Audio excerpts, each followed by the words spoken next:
Hoy veremos las funciones trigonométricas.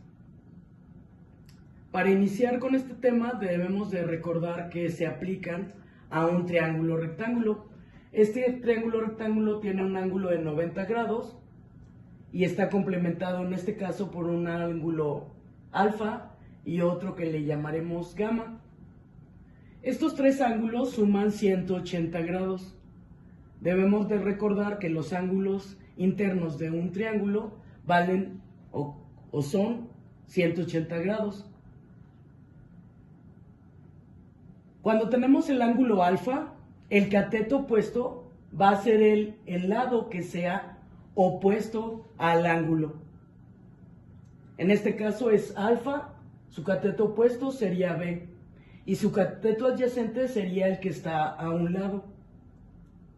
Entonces, la primera función trigonométrica sería el seno de alfa, que es el cateto opuesto sobre la hipotenusa, que en este caso viene siendo B entre C. Y luego el coseno sería el cateto adyacente, que sería el que está en un lado, que sería cateto adyacente sobre la hipotenusa, que sería igual a A entre la hipotenusa, que en este caso es C. Y la tangente sería B entre A, que viene siendo el cateto opuesto entre el cateto adyacente. Todas estas funciones nos ayudan a solucionar un triángulo. También tenemos la cosecante de alfa, que sería lo inverso del seno, que en este caso sería la hipotenusa sobre el cateto opuesto, que vendría siendo C entre B, que es el lado C entre el lado B. Y luego la secante de alfa viene siendo la hipotenusa entre el cateto adyacente, que viene siendo C entre A. Y la cotangente, que es el inverso de la tangente de alfa, sería cateto opuesto sobre el cateto adyacente sobre el cateto opuesto, que vendría siendo A entre B.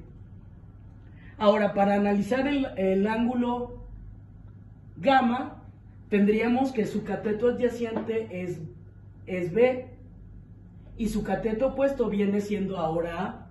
Entonces se invierten. Entonces lo que debemos de recordar es identificar cuál es el ángulo que voy a analizar, ya sea uno que llamemos alfa y otro que llamemos gamma. Y esa es la base para poder calcularlas rápidamente.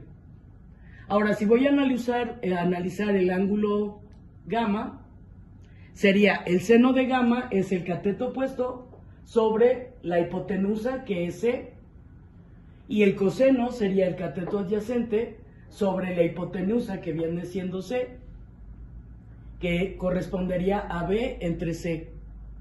Y la tangente sería el cateto opuesto sobre el cateto adyacente, que sería A entre B.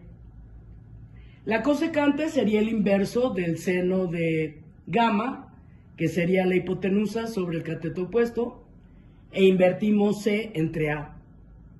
Y la secante de gamma sería la hipotenusa sobre el cateto adyacente, que vendría siendo C entre B. Y la cotangente de gamma sería el cateto opuesto sobre el cateto adyacente sobre el cateto opuesto, que sería B entre A. Y debemos de recordar que para calcular esta hipotenusa tendríamos que utilizar el teorema de Pitágoras. Y con eso se puede analizar los ángulos internos de un triángulo rectángulo.